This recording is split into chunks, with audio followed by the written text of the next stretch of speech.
کہ ہم خوب جانتے ہیں بما یستمعون بہ، کہ کس غرض سے یہ لوگ قرآن سنتے ہیں، اذ یستمعون الیک، جب یہ آپ کی طرف کان لگا کے قرآن سن رہے ہوتے ہیں،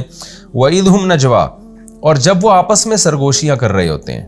وہ وقت وہ بھی ہم دیکھ رہے ہوتے ہیں کہ کیا باتیں کر رہے ہیں، ان سرگوشیوں میں یہ کیا کہتے ہیں، اذ یقول الظالمون، جب یہ ظالم لوگ کہتے ہیں، ان تتبعون الا رجلا مسحورا، کیا لوگو تم ایک ایسے شخص کو فالو کر رہے ہو جو مسحور ہے، جس پر جادو کیا گیا ہے، ساحر جادو کرنے والا، مسحور جس پہ جادو کیا جائے۔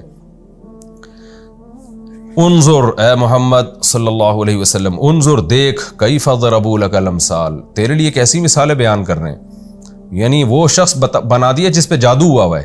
مکہ میں نبی صلی اللہ علیہ وسلم جو لوگوں کو کہہ رہے ہیں کہ تیرے رب نے فیصلہ کیا اللہ کی عبادت ہو، ماں باپ کے ساتھ حسن سلوک ہو، ان کے سامنے شفقت اور رحمت سے اپنے بازوؤں کو جھکانا ہے، رشتہ داروں کو ان کا حق دینا ہے، ناپ تول میں کمی نہیں کرنی، اپنے بچوں کو غربت کے خوف سے قتل نہیں کرنا، اور اللہ پہ اعتماد اور توکل کرنا ہے، یتیم کے مال کے قریب نہیں جانا ہے، شرک نہیں کرنا ہے، ایسی چیز کے پیچھے نہیں پڑنا ہے جس کی تمہیں نالج نہ ہو۔ تو یہ ساری باتیں ایک ایسا شخص کر رہا ہے جس پر جادوگروں نے جادو کر دیا ہے۔ تو کیا عجیب بات کر رہے ہیں، کتنے پاکیزہ مضامین ہیں اس قرآن کے، جس پر جادو ہو جائے اس سے تو بولا نہیں جا رہا ہوتا۔ تو قرآن کہتا ہے انظر اے محمد صلی اللہ علیہ وسلم، دیکھیے کیف ضربوا لک الامثال، آپ کے لیے کیسے مثالیں بیان کر رہی ہیں، فضلوا، پس یہ گمراہ ہو گئے، فلا یستطیعون سبیلا، اب یہ سیدھے راستے کی ان میں استطاعت ہی نہیں ہے، الٹی باتیں اور الٹا سوچ کے نا ان میں ہدایت کی صلاحیت ہی ختم ہو گئی ہے۔ وقالو، اور پھر دوسرا اعتراض کیا کرتے ہیں، کیونکہ نبی صلی اللہ علیہ وسلم جتنی بھی باتیں کر رہے تھے نا کہ آخرت کی کوشش کرو، اللہ کو راضی کرو، ایک خدا ہے، ماں باپ کی اطاعت ہے، رشتہ داری جوڑنا ہے، اور یہ سارے احکام، تو بھائی کیوں ان احکام کو فالو کرو؟ اس لیے کہ قیامت کے دن اس کے بارے میں سوال ہوگا، خدا مردوں کو زندہ کر کے پوچھے گا کہ میں نے جو تمہیں زندگی دی تھی اس میں تم نے کیا کیا۔ تو اللہ کہتے ہیں جب یہ باتیں ہوتی ہیں تو یہ کیا کہتے ہیں، قالو، کہتے ہیں اذا کنا عظاما، جب ہم ہو جائیں گے ہڈیاں، ورفاتن، اور چورا چورا، جب قبر میں ہمارے ذرہ ہو جائیں گے، انا لمبعوثون خلقا جدیدا، تو کیا ہم نئی تخلیق میں دوبارہ زندہ کیے جائیں گے؟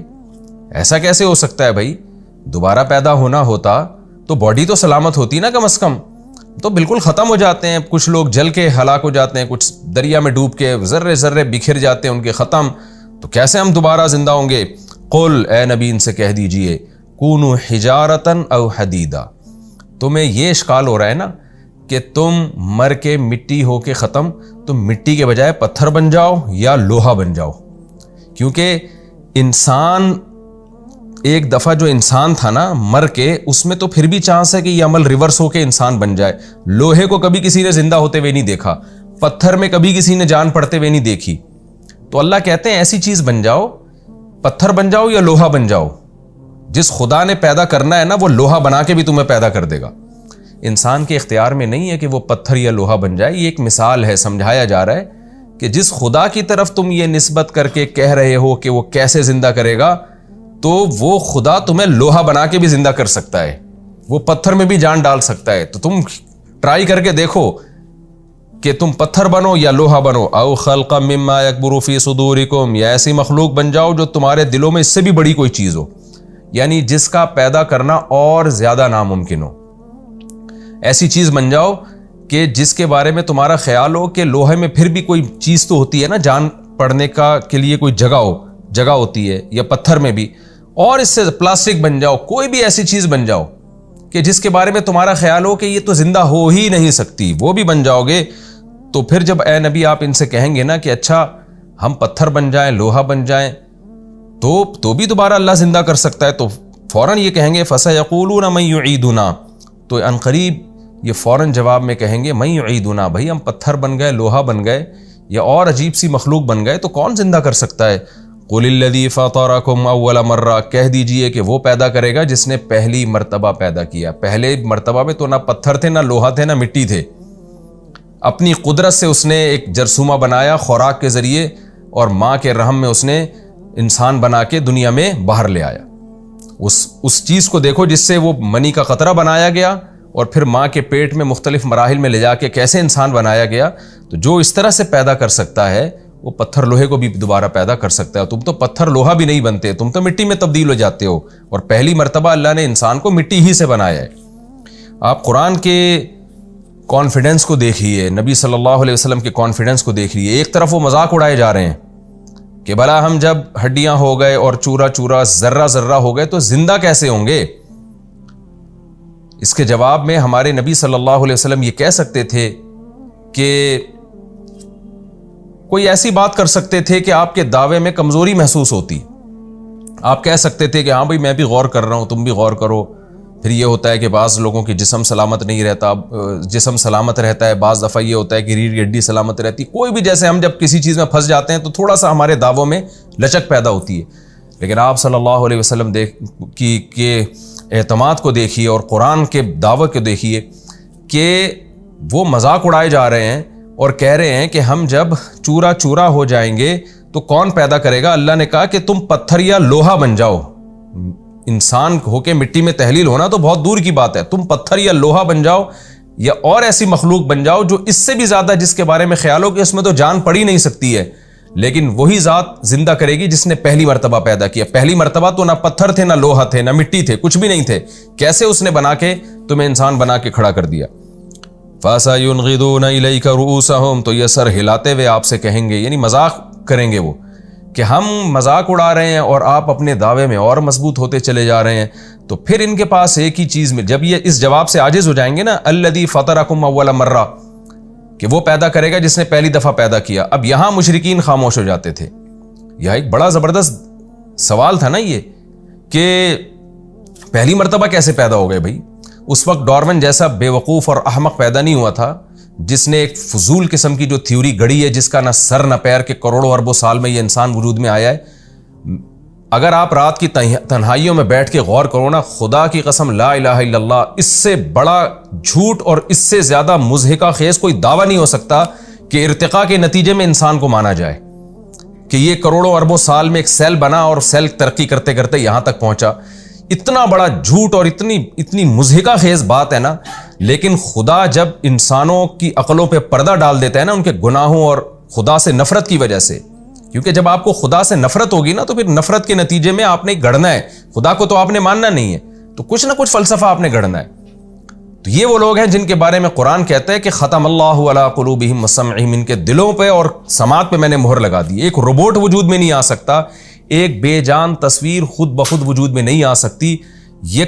ایک جاندار تصویر کیسے وجود میں آ گئی کروڑوں اربوں سال میں. پھر نر الگ, مادہ الگ, اور پھر ماں سے بچہ پیدا ہو رہا ہے.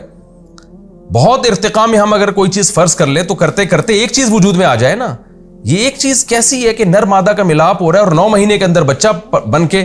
پیدا ہو رہا ہے, اور پیدا ہوتے ہی ماں کی چھاتیوں میں دودھ پیدا ہو رہا ہے.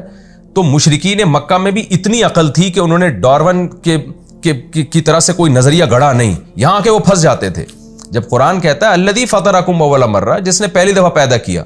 ماں باپ خوراک کھاتے ہیں, اسی خوراک سے اسپم بنتے ہیں, اسی اسپم سے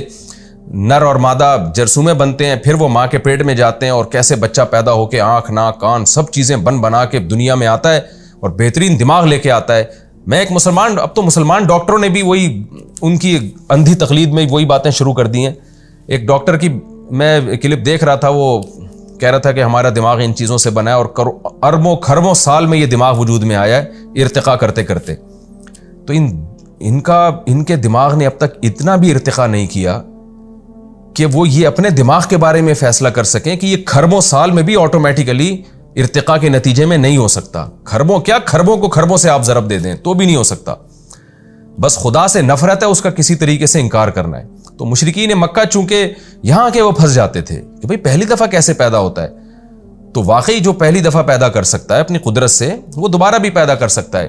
تو یہاں آ کے پھر وہ سوال گھماتے تھے اور کہتے تھے فَسَيُنْغِضُونَ إِلَيْكَ رُؤُوسَهُمْ, سر ہلاتے ہوئے آپ کی طرف آئیں گے اور کہیں گے متى ہوا, اچھا اگر یہ ہوگا تو کب ہوگا.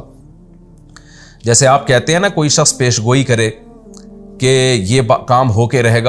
گا, جب آپ پھنس جاتے ہیں تو پھر آپ اسے تاریخ مانگتے ہیں, اچھا بھائی تو بتا کب ہوگا یہ. تو وہ یہ سمجھتے تھے کہ محمد صلی اللہ علیہ وسلم ڈیٹ تو بتاتے نہیں ہیں قیامت کی, تاریخ تو بتاتے نہیں ہیں, تو ہمیں پھر یہاں مذاق اڑانے کا موقع ملے گا. بھئی آپ کا تو دعویٰ ہی مبہم ہے, آپ تو جو دعویٰ کر رہے ہیں اس کی ڈیٹیل خود آپ کو معلوم نہیں ہے تو آپ کا دعویٰ کیسے قبول ہوگا؟ تو یہ ایک ان کو موقع ملتا تھا مذاق اڑانے کا. تو فَسَيُنْغِضُونَ إِلَيْكَ رُؤُوسَهُمْ وَيَقُولُونَ مَتَىٰ هُوَ، مذاق اڑاتے ہوئے کہیں گے یہ کب ہے؟ قُلْ عَسَىٰ أَن يَكُونَ قَرِيبًا، آپ کہہ دیجئے امید ہے کہ وہ قریب ہو. کیونکہ جتنا عرصہ اس کائنات کو بنے ہوئے اور آدم علیہ السلام کو آئے ہوئے ہو گیا نا، اس ٹائم کو آپ اگر کیلکولیٹ کریں اور رسول اللہ صلی اللہ علیہ وسلم جب بھیجے گئے اور اس وقت سے لے کے قیامت تک کا ٹائم کیلکولیٹ کریں تو وہ بہت تھوڑا ہے. نبی صلی اللہ علیہ وسلم نے فرمایا بعثت انا والساعۃ کہاتین، مجھے اس طرح آپ نے انگلی سے اشارہ کیا کہ مجھے اور قیامت کو اس طرح ساتھ ساتھ بھیجا گیا ہے. پہلے تو لوگوں کی عمر 1,000 سال ہوتی تھی، تو اس کے لحاظ سے یہ 1400 سال کچھ بھی نہیں ہے. تو فرمایا کہ بہت جلد آنے والی ہے قیامت. اور حدیث میں آتا ہے کہ جو مر گیا نا اس کی تو قیامت آ ہی گئی، یعنی مجازن اس پر تو اس نے تو گویا اپنی دنیا جب اس کی ختم ہو گئی نا تو ایک لحاظ سے ایک چھوٹی قیامت تو اس کے حق میں برپا ہو گئی ہے. تو آپ ان سے کہہ دیجیے قل عسیٰ ان یکون قریبا، عن قریب امید ہے کہ وہ بہت قریب ہو. تو یہ اس طرف اشارہ ہے کہ مجھے قیامت کی تاریخ کا علم نہیں ہے. اگر اور یہ علم نہ ہونا اس کی علامت نہیں ہے کہ قیامت واقع نہیں ہوگی. آپ کو کیونکہ میں تو جو اللہ کا پیغام ہے وہ تم تک پہنچا رہا ہوں. اللہ نے مجھے بتایا کہ قیامت قائم ہوگی. سورہ طٰہٰ میں بھی کیا ہے، موسیٰ علیہ السلام کو اللہ نے کہا کہ جب نبوت دی ہے اور وحی نازل ہونا شروع ہوئی ہے تو اللہ نے کیا فرمایا، اکاد اخفیہا، اے موسیٰ قیامت واقع ہوگی لیکن میں اس کی تاریخ کو چھپا دوں گا، میں لوگوں کو نہیں بتاؤں گا کب ہوگی تاکہ وہ اچانک واقع ہو. یوم یدعوکم، اللہ فرماتے ہیں جس دن یہ قیامت قائم ہوگی، جس دن وہ تمہیں پکارے گا، فتستجیبون بحمدہ، آج تو تم اعتراض کر رہے ہو کیسے زندہ ہوں گے، لیکن تم سب اس کی آواز پر اس کی حمد و ثنا کے ساتھ لبیک کہتے ہوئے قبروں سے اٹھو گے. اس کی پکار پر لبیک، وہ اللہ کہے گا آ جاؤ سارے میدان حشر میں، سب یک لخت جان پڑے گی سب میں، مردوں میں، اور زندہ ہو کے اللہ کے سامنے پیش ہونا شروع ہوں گے اور اللہ کی حمد و ثنا کرتے ہوئے. یہ حمد جو ہے نا اضطراری ہوگی، اختیاری نہیں ہوگی. اضطراری کا مطلب یہ ہے کہ ایک تو اپنے اختیار سے انسان اللہ سے خوش ہو کے اس کی تعریفیں کرتا ہے، ایک ہوتا ہے کہ وہ جب اللہ کی یہ قدرت اپنی آنکھوں سے دیکھے گا نا تو کافر بھی اللہ کی حمد کریں گے، گو کہ اس حمد و ثنا پہ ان کو ثواب نہیں ملے گا لیکن اس وقت وہ بھی اللہ کی حمد کر رہے ہوں گے کہ ہمارا رب کتنا طاقتور ہے کہ جس نے ہمیں ختم ہونے کے بعد کیسے سیکنڈوں کے اندر اس نے ہمیں دوبارہ پیدا کر دیا. وَتَظُنُّونَ إِن لَبِثْتُمْ إِلَّا قَلِيلًا، اور آگے اللہ نے فرمایا کہ تم قیامت کو دور سمجھتے ہو نا کہ بہت دیر سے آ رہی ہے اور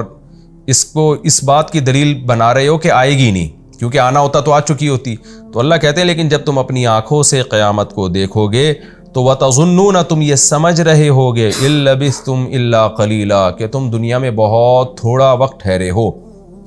دنیا کا ٹائم بہت تھوڑا تھا، یہ بہت جلدی آ گئی ہے قیامت. تو یہ مضمون ہمارا یہاں الحمدللہ رکوع مکمل ہوا، اور اس رکوع میں کا حاصل بھی یہی ہے کہ اللہ نے پہلے عقیدہ توحید کو بیان کیا اور بتایا کہ ہم اس قرآن میں بار بار اپنی آیات کو پھیر پھیر کے پلٹ کے بیان کرتے ہیں تاکہ لوگوں کو نصیحت حاصل ہو. لیکن جو بدبخت لوگ ہیں نصیحت حاصل کرنے کے بجائے ان کے دلوں میں قرآن سے نفرت کم ہونے کے بجائے بڑھتی چلی جا رہی ہے. پھر اللہ نے نبی صلی اللہ علیہ وسلم اور اہل ایمان کو تسلی دی کہ ان لوگوں پہ قرآن کا اثر کیوں نہیں ہوتا، اس لیے کہ یہ اچھی نیت سے سنتے ہی نہیں ہیں، لہذا اللہ نے ان کے اور قرآن کے درمیان پردہ ڈال دیا ہے. پھر اللہ نے فرمایا کہ جس نیت سے یہ سنتے ہیں وہ غرض بھی ہمیں معلوم ہے، وہ بھی فساد کی نیت سے کہ عیب تلاش کریں گے اور مذاق اڑائیں گے. پھر اللہ نے کیا فرمایا کہ یہ آپ کے بارے میں کیسی باتیں کرتے ہیں، کہتے ہیں کہ لوگوں تم ایک ایسے شخص کو فالو کر رہے ہو جس پہ جادو ہو گیا ہے، اور پھر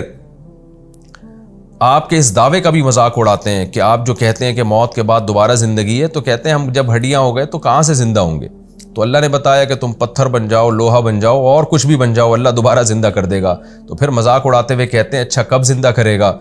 کہ کون زندہ کرے گا، یعنی ہم پتھر بن گئے تو پھر کون زندہ کرے گا. تو کہہ دیجئے کہ وہی جس نے پہلی دفعہ پیدا کیا. اب یہاں جب یہ پھنسیں گے تو فوراً سوال کہیں گے اچھا پھر اس کی ڈیٹ بتائیں. تو آپ ان سے کہہ دیجئے کہ مجھے تاریخ معلوم نہیں ہے، میں اسی علم کو پھیلانے کا مکلف ہوں جو علم اللہ نے مجھے دیا. اتنی بات میں ضرور جانتا ہوں کہ جس دن وہ تمہیں زندہ کرے گا تو تمہیں لگے گا کہ یہ گویا وقت سے پہلے آ گئی ہے، ہم دنیا میں بہت تھوڑا رہے ہیں، گویا ہمیں دنیا میں رہنے کا ٹائم دیا ہی نہیں گیا.